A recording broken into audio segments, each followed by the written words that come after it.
Bueno, vamos a hablar en este día de un tema muy importante y son las indulgencias. Si cometes pecado, ofendes a Dios y quedas separado de Él. Esta ofensa puede ser quitada por medio de la confesión con el sacerdote. En Juan 20:23 nos dice: a quienes remitiereis los pecados, les serán remitidos, y a quienes se los retuviereis, les serán retenidos. Esto era hablando Jesús con los 12 apóstoles, como representantes de la iglesia, y Jesús le da la orden para que tengan la autoridad para perdonar pecados. Pero queda el daño causado por la ofensa, a lo que la Iglesia Católica llama pena temporal. El ejemplo es una tabla a la que le colocamos varias puntillas. Esas puntillas representan el pecado. Una vez hemos confesado nuestros pecados ante el sacerdote, esas puntillas son sacadas, son extraídas, pero quedan los orificios que dejaron las puntillas. Esto es lo que la Iglesia llama pena temporal. Si mueres con la pena temporal, a pesar de haber sido perdonados tus pecados, tienes que pagar esto en el purgatorio, porque Dios quiere que seamos limpios y puros, que no llevemos ningún recuerdo del pasado y menos de pecado.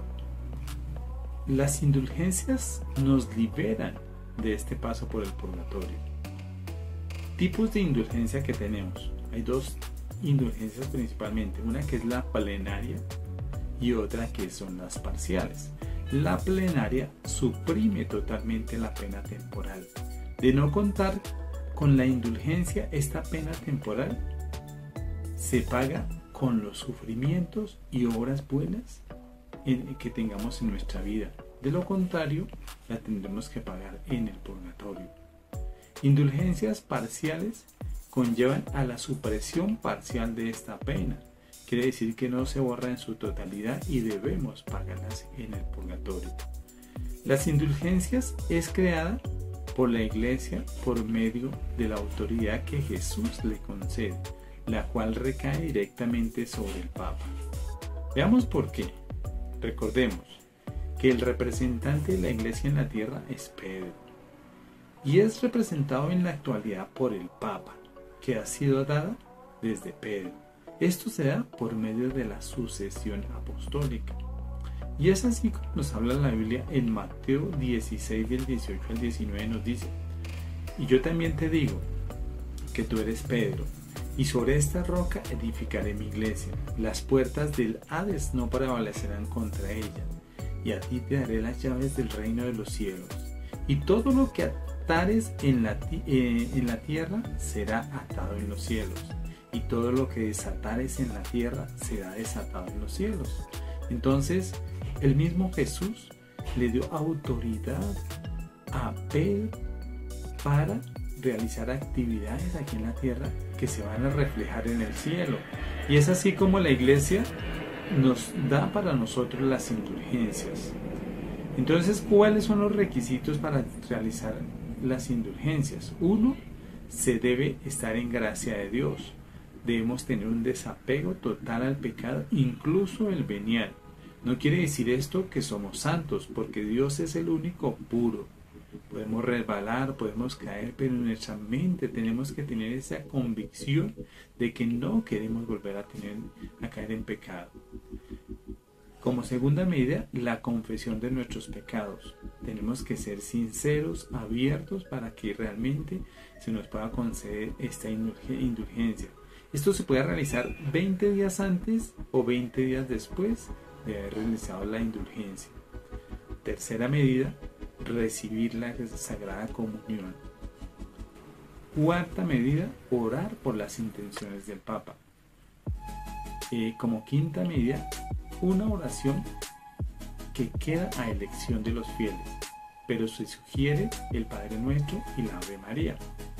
Entonces son 4 requisitos especiales que se requieren para que realmente tengamos esa indulgencia. Primero, tenemos que creer, ¿sí?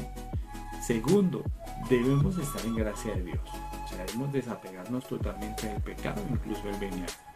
Debemos realizar la confesión de nuestros pecados, pero debemos ser muy sinceros porque Dios nos está viendo. Y esto se va a realizar 20 días antes o 20 días después de haber realizado la indulgencia. Debemos recibir la Sagrada Comunión. Orar por las intenciones del Papa. Una oración que queda a elección de los fieles, para que se sugiere el Padre Nuestro y la Ave María. Ya con estos requisitos ya podemos realizar la indulgencia. Pues vamos a hablar en este caso de las indulgencias plenarias. Vamos a dar unos ejemplos, aunque hay muchísimas. Entonces, el primero que yo pienso que es muy importante podría ser media hora de adoración frente al Santísimo. Rezar el Santo Via Crucis. Tercera medida, rezar el Santo Rosario en familia o en comunidad en una iglesia. Quiere decir que tenemos que estar varios para que se cumpla este requisito de una indulgencia plenaria. Leer la Biblia durante por lo menos 30 minutos. Y otras recomendaciones que nos da el Papa según el tiempo, según la época y según lo que se esté presentando en el mundo.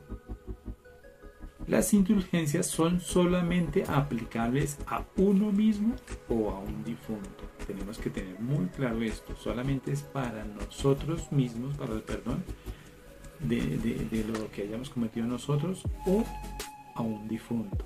Los difuntos, sobre todo, pues no sabemos, Dios quiere que seamos perfectos. Seguramente muchísimos y muchos no conocen de esta parte tan importante que la Iglesia nos ofrece. Entonces debemos hacer oración por nuestros seres queridos, debemos seguir estas indulgencias que nos ofrece la Iglesia Católica. Hermanos, otra cosa muy importante, solo se puede recibir una indulgencia plena por día. Las indulgencias parciales sí se pueden realizar varias durante el día, pero esta solamente es una por día. Entonces, hermanos, los invito a que realmente aprovechemos esta herramienta tan maravillosa que Dios nos permite por medio de la Iglesia Católica. Muchas gracias, hermanos. Espero que